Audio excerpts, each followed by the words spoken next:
চলুন ঘুরে আসে আজ গোস্বামী বাড়ির একটি রথযাত্রা থেকে। আমাদের বাড়ি থেকে মাত্র মিনিট 5 রাস্তা, তারপরেই পৌঁছে যাব। চলে এসেছি, আর 2 পা হাঁটলে পরেই পৌঁছে যাব রঘুনাথের কাছে।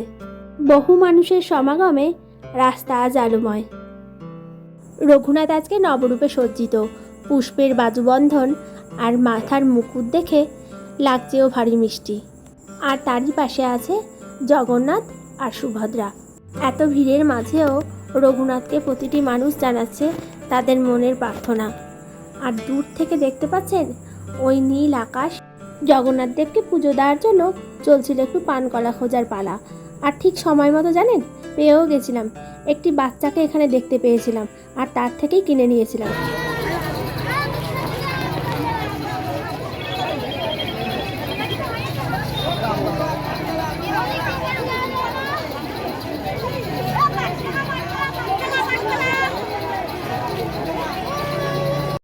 চন্দন সবসময় বলে যদি কোনো বাচ্চা বা বৃদ্ধ মানুষ কোনো কিছু বিক্রি করতে আসে তাদের থেকে নেওয়া উচিত।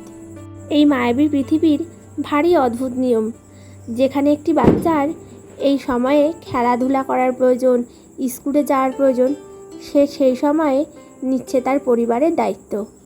চলুন জগন্নাথ দেবকে একটু পুজো দিয়ে নিই। কিন্তু বাউন মশাই যে কী মন্ত্র করছে ঠিক বুঝেই উঠতে পারছি না।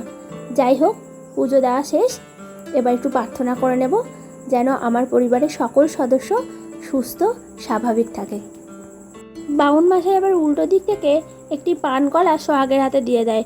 সেই পানকলা নিয়ে বুঝতে পারছে না সোহাগ কী করবে।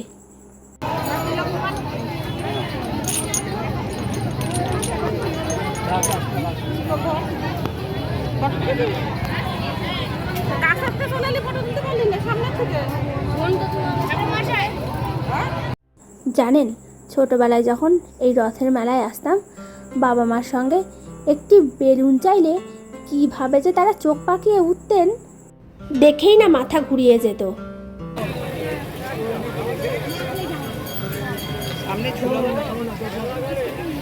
রথের মেলায় এসে একটি গাছ কিনেছি, আর্টিফিশিয়াল গাছ। দাঁড়ান, এখানে আবার এই দোকানটা দেখে চন্দন আবার তাদের দাম জিজ্ঞেস করছে।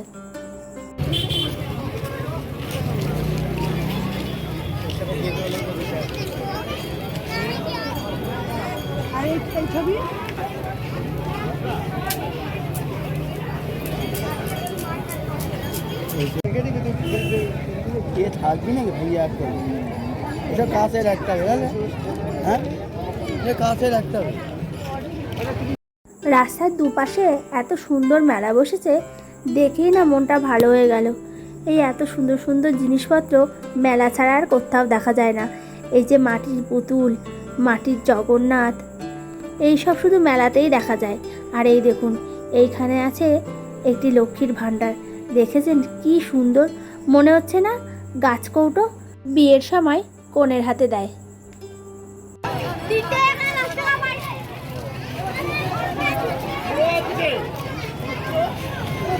বাজে এখন প্রায় 8টা, আর বেশি রাত করব না। চলুন বাড়ির দিকে যাওয়া যাক, আর শেষবারের মতো জগন্নাথ দেবকে একটিবার প্রণাম করে নেব।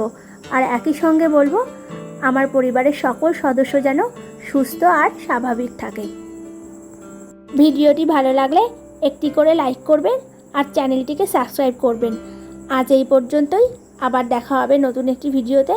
ততক্ষণ ভালো থাকবেন, সুস্থ থাকবেন।